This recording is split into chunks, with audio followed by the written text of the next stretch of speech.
ಕಾರ್ಯಕರ್ತರೇ ಹಾಗೂ ಪತ್ರಿಕಾ ಮಾಧ್ಯಮದವರೇ,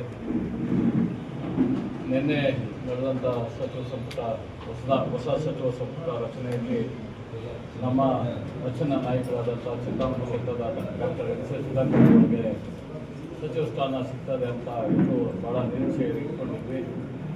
ಆದರೆ ಕಾರಣಾಂತರದಿಂದ ಆ ಒಂದು ಅವಕಾಶ ಕೈತಪ್ಪಿದೆ. ನಿನ್ನೆ ನಡೆದಂಥ ಹೊಸ ಸಚಿವ ಸಂಪುಟ ರಚನೆಯ ಮುಖ್ಯಮಂತ್ರಿಗಳಾಗಿ ಡಿ ಕೆ ಶಿವಕುಮಾರ್ ಅವರು, ಉಪಮುಖ್ಯಮಂತ್ರಿಗಳಾಗಿ ಪರಮೇಶ್ವರ್ ಅವರು, ಎಲ್ಲ ಸಚಿವ ಸಂಪುಟದ 12 ಜನ ಸಚಿವ ಸಂಪುಟ ಸದಸ್ಯರು ಹಾಗೂ ನಮ್ಮ ಮಾಜಿ ಮುಖ್ಯಮಂತ್ರಿಗಳಾದಂಥ ಸಿದ್ದರಾಮಯ್ಯನವರಿಗೆ ಕೇಂದ್ರದಲ್ಲಿ CWC ಕಮಿಟಿ ಮೆಂಬರ್ ಮಾಡಿದ್ದಾರೆ. ಅವ್ರಿಗೂ ಎಲ್ರಿಗೂ ಕೃತಜ್ಞತೆಗಳು ಮತ್ತು ಧನ್ಯವಾದಗಳು. ನಡೆದಂಥ ಚುನಾವಣೆಯಲ್ಲಿ ಈ ಒಂದು ರಾಜ್ಯದಲ್ಲಿ ಕಾಂಗ್ರೆಸ್ ಪಕ್ಷಕ್ಕೆ 135 ಸ್ಥಾನಗಳನ್ನು ಅತಿ ಹೆಚ್ಚಿನ ಸಂಖ್ಯೆಯಲ್ಲಿ ಕೊಟ್ಟು ಸರ್ಕಾರವನ್ನು ನಡೆಸಬೇಕು ಅಂತೇಳಿ ಜನರ ಆಶೀರ್ವಾದ ಮಾಡಿದ್ದು.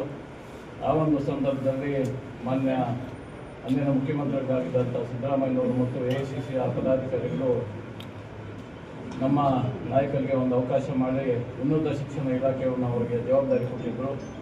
ಆ ಜವಾಬ್ದಾರಿಯನ್ನು 3 ವರ್ಷದಿಂದ ಭಾಳ ಅಚ್ಚುಕಟ್ಟಾಗಿ ರಾಜ್ಯದಲ್ಲೇ ಮತ್ತು ರಾಷ್ಟ್ರದಲ್ಲಿ ಉನ್ನತ ಶಿಕ್ಷಣ ಸಚಿವಾಲಯವನ್ನು ಉನ್ನತ ದರ್ಜೆಗೆ ಸೇರ್ತಕ್ಕಂಥ ಕೀರ್ತಿ ಎಸ್ ಸುಧಾಕರ್ ಅವರಿಗೆ ಸಲ್ತದೆ ಅಂತ ಈ ಒಂದು ಸಂದರ್ಭದಲ್ಲಿ ನಾವು ಹೇಳಿ ಇಚ್ಛೆ ಪಡ್ತೀನಿ.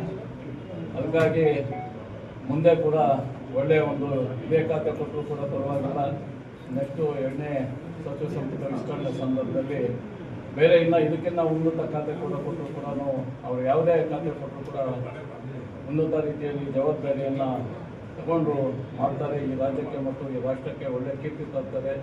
ಕಾಂಗ್ರೆಸ್ ಪಕ್ಷಕ್ಕೆ ದೃಢವಾದಂಥ ಒಂದು ಶಕ್ತಿಯನ್ನು ಕೊಡ್ತಾರೆ ಅಂತ ಈ ಸಂದರ್ಭದಲ್ಲಿ ತಿಳಿಸ್ತಾ, ಅವರಿಗೆ ಮುಂದಿನ ದಿನಗಳಲ್ಲಿ ಸಚಿವ ಸ್ಥಾನವನ್ನು ಕೊಡಿಸಬೇಕು ಅಂತೇಳಿ AICC ಅವರು ಮತ್ತು ಈಗ ಆಗಿರ್ತಕ್ಕಂಥ ಮುಖ್ಯಮಂತ್ರಿಗಳಾಗಿರ್ತಕ್ಕಂಥ ಶಿವಕುಮಾರ್ ಅವರಲ್ಲಿ ಎಲ್ಲರ ಪರವಾಗಿ, ಕಾರ್ಯಕರ್ತರ ಪರವಾಗಿ, ನಮ್ಮ ತಾಲೂಕಿನ ಜನತೆ ಪರವಾಗಿ ಮನವಿಯನ್ನು ಮಾಡ್ತಾರೆ.